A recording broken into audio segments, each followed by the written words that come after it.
کچھ لوگ کہتے ہیں کہ میرا کاروبار نہیں چلتا، اور کچھ لوگ کہتے ہیں کہ ہمارے پاس دولت نہیں آتی۔ اس کی وجہ کیا ہے؟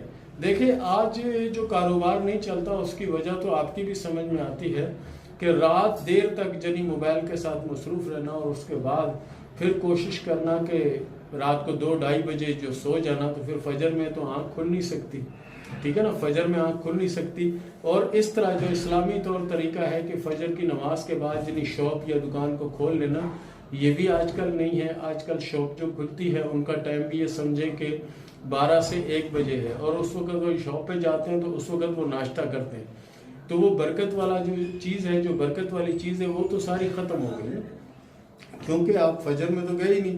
فجر میں اللہ تعالیٰ کی رحمت نازل ہوتی ہے، اس وقت آپ سو رہے ہیں، اور رات آپ نیٹ میں مصروف ہیں، اور اتنے مصروف ہیں کہ آپ کی نیند ہو سکتا ہے کہ 11-12 بجے کیا 2 بجے تک پوری نہ ہو، اور پھر آپ جاتے ہیں۔ ایسے لوگ اگر نوکری کرتے ہیں تو چند ہی دنوں میں ان کو نوکری سے فارغ کر دیا جاتا ہے، کیونکہ وہ ٹائم کی پابندی نہیں کر سکتے۔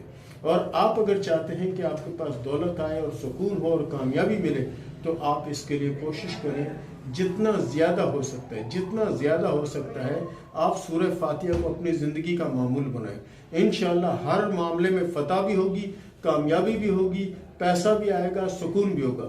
اور اس کے علاوہ اگر سورہ فاتحہ آپ کو دشوار لگتی ہے یا آپ پابندی سے نہیں کر سکتے، یا اللہ ہو، یا رزاق ہو، یا جمیل ہو، یا وہاب ہو، یا اللہ ہو، یا رزاق ہو، یا جمیل ہو، یا وہاب ہو، انشاءاللہ اس کو آپ پابندی سے کریں۔